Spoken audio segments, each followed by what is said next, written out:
I grew up in Lauderdale Manors, Fort Lauderdale. So what I remember the most is playing outside. Playing outside probably until the light came on. I had a best friend who lived down the street from me, so I have thousands of memories of that. We were, I think, one of two people on our block who had a pool. So I remember lots of pool parties. The pool parties were always at my house, the house that everyone would come to. So if you happen to have issues at home, my house was the house that you would come to. If you just wanted to get away, my house was the house that you came to. If you were hungry, my house was the house that you came to. I'm a graduate of Dillard High School, which was the best to ever do it. Class of 1997. I had a small group of friends. We still remain friends to this day. Everybody still pretty much keeps in contact, but strong Dillard pride.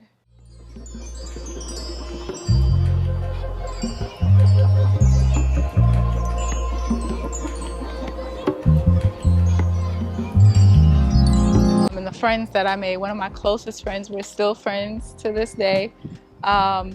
And she actually moved forward and she became a DPN.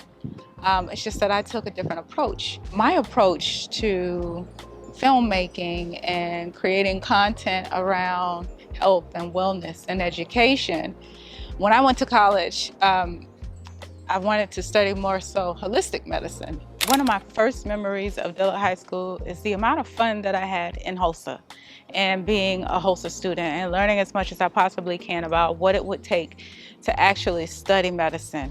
Another thing that I remember the most about Dillard is the marching band. If you went to Dillard and you do not remember the marching band, I just feel sorry for you. I feel sorry for you because that was like the heart of Dillard.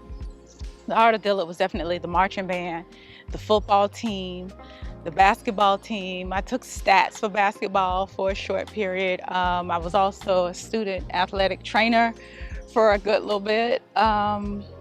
Those are some of my fondest memories. We have thousands of memories, especially being in Dillard Gym. The Dillard Gym is just like unbelievable. I have memories on top of memories when it comes to Dillard High School. But what my plan for Dillard high schools in this area, middle schools, elementary schools, is to change the narrative, to completely take advantage of this time that we have right now. Today, we are the new creators. This is our area, this is our county, this is our city. So I feel it's my job, as well as the other creators that are in the area, Emmanuel George, Dillard Museum as a whole, the African American Cultural Center, all of us together collectively, changing the narrative on the way that we experience history, the way that we learn history, the way that we live history, and definitely the way that we document history. I believe that it is my mission to change all of that. History is supposed to be fun. We're learning about ourselves. We're learning about these secrets that everybody refuses to let get out. So as I stand here on Dillard campus, with all of the memories that I have, I'm looking for new creatives. Growing up in the community, I know you also have someone who was really close to you, Miss Ann Naves. Yes. Can you tell us about her influence and her impact on you? And Anne has always had an influence on me, even at a very young age. We were members of Mount Hermon AME Church, which is right here in Fort Lauderdale. I would go to church with my mom and see Anne because Anne, as well as my grandfather, held position at Mount Hermon Church. And she would always stop by she would stop at the pew I was sitting in and say, "How you doing? And what are you up to?" Even at a very young age, she had the type of personality that would make you rise to the occasion. So as soon as she would ask, I'm good, everything is great.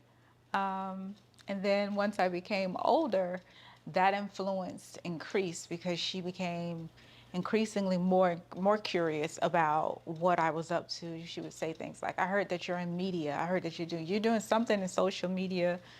Tell me about it." And I would just tell her what I was always up to. Normally within my family, we do not discuss the lynching of Rubin.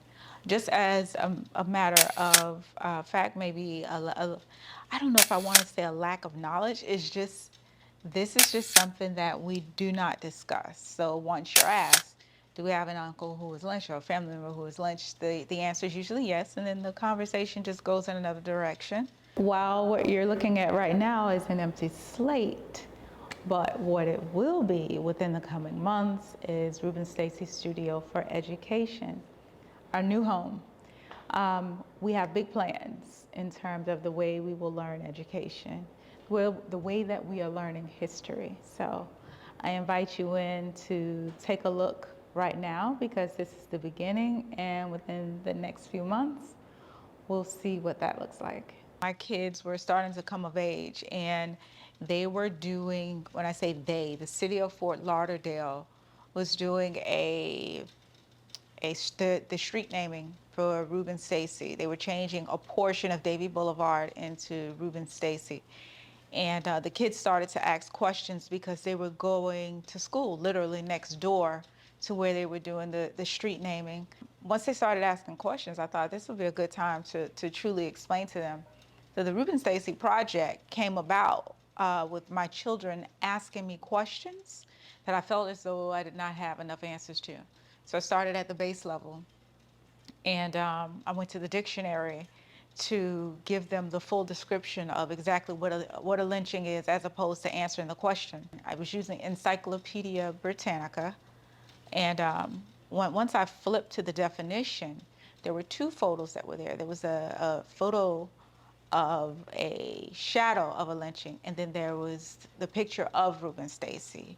And I thought, man, I need to dig into this a lot deeper for me to give my children the definition and then have his face be the definition of it. I felt like I needed to dig deeper. I called my Aunt Anne because I know that I knew for a fact that he lived in the house with her, but I also know that there were stories that she had that nobody else could really speak to. So I call her and I asked, do you mind sharing some stories with me about Rubin Stacy? And she immediately said yes.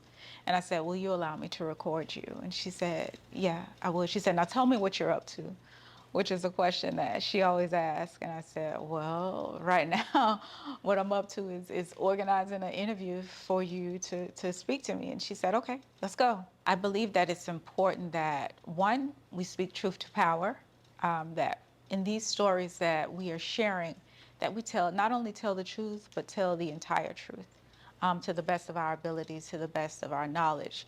As far as I can see, there's a new group of storytellers that are starting to enter, and it's our job to command the narrative, to take control over the way that these stories are brought forward. The mission of Rubin Stacy Studio is to take learning history to the next level.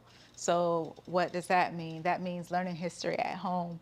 That means learning history in new spaces like Old Dillard Museum, learning history at Rubin Stacy Studio, learning history at the African American Cultural Center, controlling the narrative of our stories and putting out what we know to be the truth in terms of history.